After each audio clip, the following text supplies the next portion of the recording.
In the late 1970s, one small house in Enfield, North London, became the center of one of the strangest supernatural mysteries ever recorded. It began quietly, but it would soon captivate the world.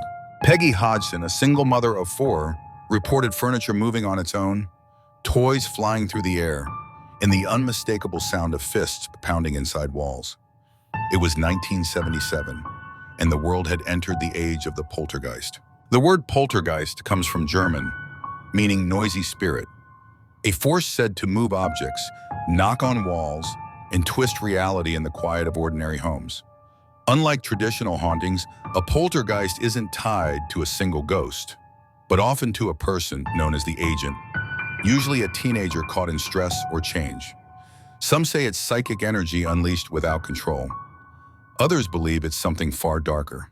At first, few believed them, but when police officers saw a chair move by itself, and neighbors witnessed lights flicker and objects thrown without explanation, belief turned into fear.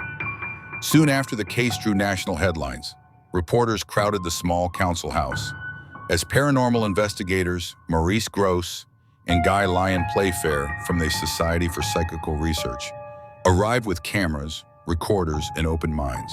They documented over 2,000 incidents of activity, tables lifting into the air, drawers opening by themselves, and the voice, a rough, gravelly voice that seemed to come from 11-year-old Janet Hodgson. She spoke in a deep, guttural tone, claiming to be Bill Wilkins, a man who died in that very house years earlier. The investigators questioned her relentlessly, sometimes for hours. Doctors examined her vocal cords.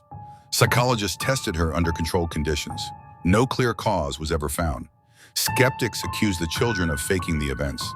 And yes, a few recordings did show playful deception. But others simply defied explanation.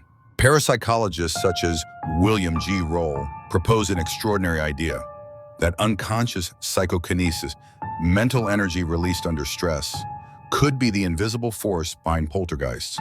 They called it recurrent spontaneous psychokinesis, energy born from emotional turmoil, projected into the physical world. For others, the phenomena were spiritual, manifestations of restless souls drawn to tragedy and fear. Witness accounts continued for 2 long years.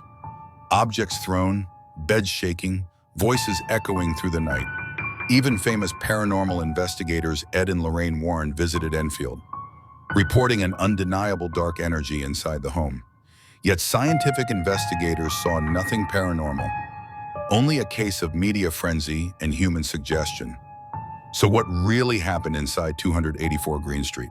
Was it a haunting, a hoax, or the human mind breaking under pressure? To this day, more than 30 witnesses, police, neighbors, journalists, insist they saw objects move on their own, and the house itself still stands quietly on Green Street. Maybe, just maybe, some echoes never fade, because the true mystery of the Enfield poltergeist isn't just about ghosts. It's about the unseen forces within us that none of us truly understand. Subscribe to the Unknown channel, where every shadow has a story.